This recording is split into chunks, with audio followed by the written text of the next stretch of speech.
Assalamualaikum sahabat Arka Garage. Hari ini saya Daru lagi di Bandung. Kebetulan hari ini saya akan ngobrol-ngobrol atau bisa dibilang interview lah ya, sama salah satu komikus kebanggaan dari Indonesia. Dimana komikus ini dia bekerja dengan Marvel.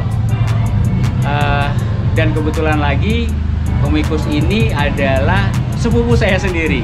Siapa dia?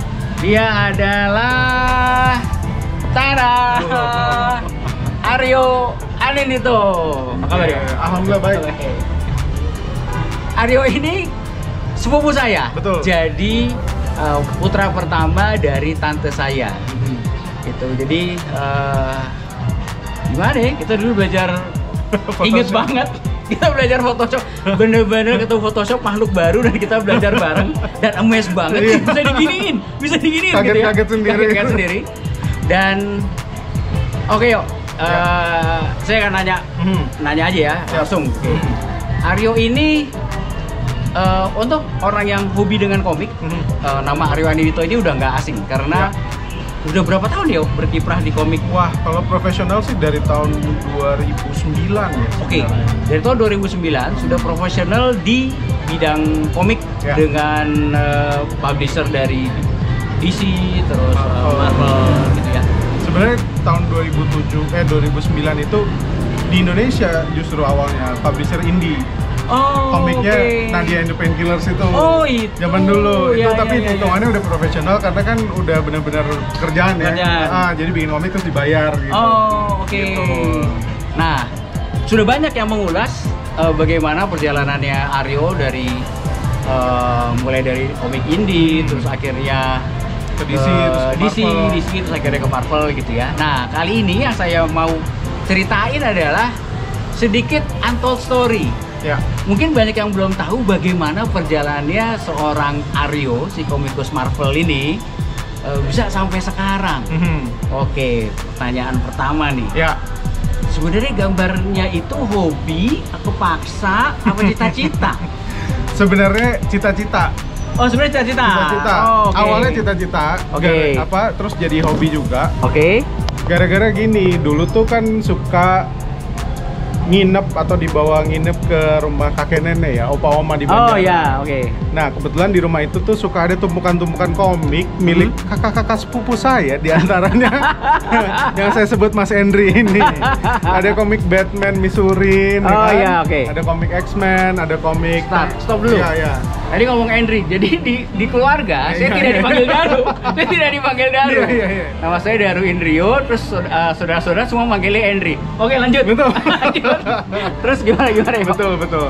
Mas Daru ya. Nah, banyak tumpukan-tumpukan komik dari Mas Daru, Mas Ari, Mbak Budi itu yang akhirnya aku baca karena dia ditaruh di Banjaran kan, di rumah opa oma.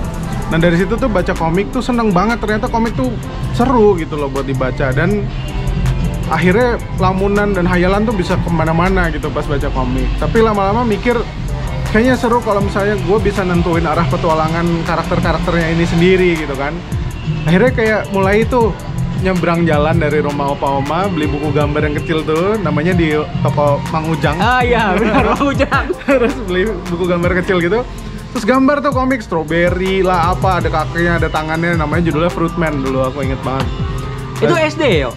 SD. Nah, terus waktu itu aku punya ada sepupuku yang sebaya, namanya Mas Adri, itu sering ke rumah juga, sering ke rumah opa juga. Kita gambar komik berdua tuh di situ. Seru. Nah, di situ aku menemukan passionku ternyata membuat komik dan menggambar gitu. Nah, jadi dari situ tuh akhirnya jadi cita-cita dan hobi gitu. Karena emang seneng aja ngelakuinnya gitu. Kayaknya tuh ini panggilan jiwa dan panggilan hidup gitu. Nah, sekarang zaman dulu mungkin kebayang hobi gambar. Ya. Terus pengen jadi apa yuk? Tadinya pengen jadi Indiana Jones. Start awalnya pengen jadi Indiana Jones. Mungkin karena petualang gimana gitu ya. Pakai pecut, pakai topi dan segala macam gitu ya. Tapi terus takut ketinggian. Akhirnya diwakilin petualangannya sama karakter komik. Karakter komik. Iya. Nah, zaman dulu kan nggak kebayang yuk pengen menjadi komikus lah, gambar di beberapa publisher besar lah. Maksudnya yang nggak kepikir lah. Sama sekali nggak kepikir. Nah, terus begitu melewati zaman SD, terus kan SMP tuh. Ya, SMP apa? Apakah ikut sayembara gambar di majalah kah atau apa? sebenarnya awalnya tuh kalau ikut sayembara tuh aku nggak pernah ikut sayembara. Tapi dulu waktu SD, aku sempet iseng ngirim gambar ke ini majalah Smurf. Oke. Terus dimuat. Pertama kali gambarku dimuat di majalah itu majalah Smurf. Oh ya? Tahun 94. Itu SMP? SD. SD? SD. Oh. Aku waktu itu karena kita keluarga sederhana ya, jadi nggak punya budget untuk langganan majalah Smurf Iya, gitu-gitu. Yang ngasih tahu tuh temenku yang langganan. Oh gitu. Yo, ini ada nama lo nih di majalah Smurf. Memang lo ngirim gambar. Soalnya ini SDBP tulisannya, which is SD-nya dia juga gitu. Dan dia nggak ngerasa ada temennya yang namanya Aryo Anindito. Iya.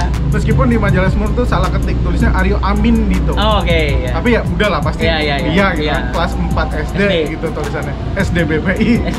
Terus dia kasih tahu nih lu dimuat nih gambarnya gitu. Oh iya gitu. Barulah kita ke toko ke orang yang suka jual buku pinggir jalan tuh. Iya.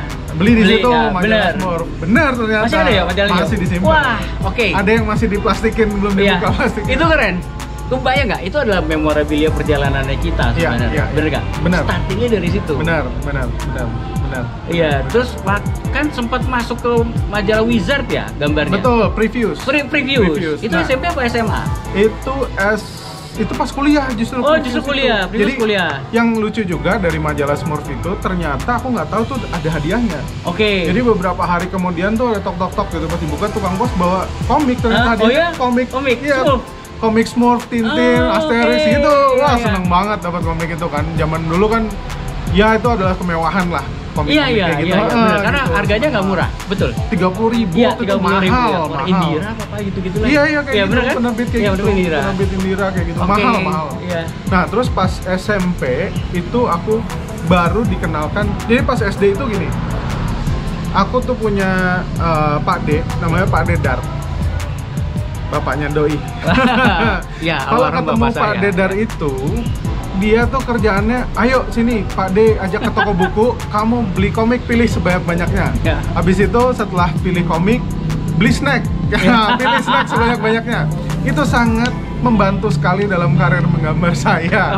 Karena dari itulah aku dapat bisa milih banyak banget komik yang kalau beli sendiri nggak bisa sebanyak itu. Iya. Jadi waktu itu zaman Pak Dedar tuh aku Jadi itu menjelang lebaran biasanya. Iya, dan Menjelang lebaran. atau enggak kalau Pak Dedar lagi datang Datang, sama Ani ke iya. Bandung, dia Iya, ajak ke iya. Gramedia atau pas aku lagi ke Iya, Jakarta, betul. dia ajak ke Golden Truly gitu. Iya. Nah gitu, jadi waktu itu aku lagi kena influence komik Jepang. Oh, Jadi pas oke. sama Pak Dedar itu aku beli Dragon Ball segala macam. Oke. Jadi latihan gambarnya gambar Jepang. Itu latihan terus gambar Jepang, suka Kung Fu Boy segala macam. SMP aku baru dapat influence komik Amerika Oh. ke Planet Comics. Oh iya, Di si Setrasari. Sucianto. Oke, Sucianto Planet Baru Comics. tahu pas SMA. Iya. Itu pun SMP, itu pun jauh dari rumah. Iya, benar. Jadi harus minta Budia. Betul, Iyalah. Setrasari. Setrasari. Iya. Jadi harus minta tolong sama ibu dianterin ke situ karena nggak ada angkot yang benar-benar ke situ lah. Iya. Susah angkotnya. Jadi hanya bisa pas weekend, itu pun mengganggu waktu istirahat ibuku karena ibuku kan sebagai seorang single parent, dia kerja terus semingguan. Sebenarnya harusnya weekendnya tuh dia bisa istirahat gitu. Iya. Tapi dia baik, dia mau nganterin jauh-jauh, nyetirin ke Setrasari. Dan di situ aku cuma jatah 2 komik. Boleh belinya karena Dan itu harganya juga nggak murah, yuk. waktu itu 6.000. Hah? Masih 6.000. Aku ingat Oke. banget. Waktu itu harganya masih 6.000. Tapi ya dijatah 2 komik aja gitu. Iya. Jadi waktu itu kesana, aku banyaknya tuh browsing. Oke. Mbak boleh lihat ini nggak? Mbak boleh lihat ini nggak? Nah, dilihat. Akhirnya beli cuma 2 yang bener-bener suka banget gitu. Oke. Nah, satu saat itu aku pernah di Planet Comic itu kan dulu ada balenya gitu Iya, ya. betul. Duduk di situ ngeliatin cover-cover komik banyak banget gitu. Di situ aku ngelamun. Nah, kayaknya kalau suatu hari ada komik ada namaku di situ, seneng banget ya. Waduh, keren banget. Itu rasanya tuh gimana tuh pasti gitu. Iya. Dah tuh kan ya. Langsung lanjut ke zaman SMA. Zaman SMA saya begajulan lah. dulu vokalis band.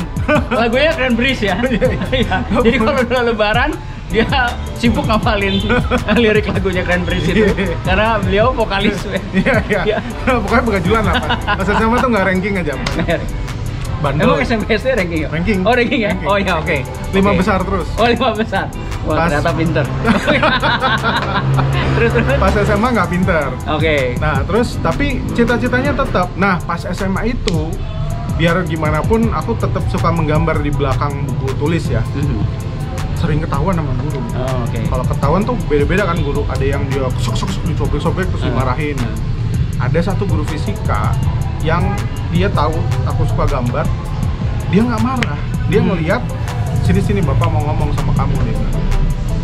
Kamu tuh kan nilai fisikanya min 3. Min 3. Min 3. Oke. Jelek. Iya. Gitu. Bapak tahu kamu nggak suka fisika dan kamu sukanya gambar, dan gambar kamu bagus banget gitu.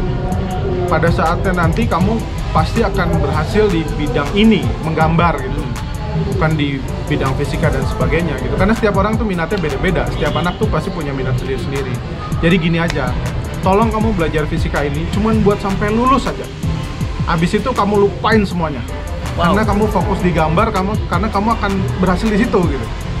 Nah, gara-gara dia ngomong gitu tuh, aku jadi ngerasa ada beban yang terangkat. Iya, lebih ringan ya. Lebih ringan. Jadi targetnya gue cuma belajar Sampai lulus fisika udah. berapa bulan doang. Belum, habis itu itu. belum. Canggih juga tuh guru. Nah, karena tadinya aku berpikir, ini penting nih, seumur hidup nih bisa. Bener-bener. Kalau gue lagi di dalam kehidupan gue nggak ngerti lurus, gerak lurus, berubah beraturan tuh fatal gitu. Nah, ya. Wah, gue mesti inget ini, so Iya, jadi iya. berat kan Iya, hafalinnya. Tapi begitu tahu, ini mah sebenarnya cuma sampai lulus doang, habis itu gue nggak akan kepake Iya, iya. gitu. Gue nggak perlu lagi tuh rumus ini itu, ya udah. Jadi akhirnya dari min 3 dirapot jadi 6,5. Wow. Itu lumayan tuh. Iya. Lumayan tuh. Kalau dihitung Iya, minnya iya. itu naikin 9. 9. Kalau tadinya nilai Iya. gue 0, tuh jadi 9. 9 ya. Cuma karena min 3. Iya, gitu.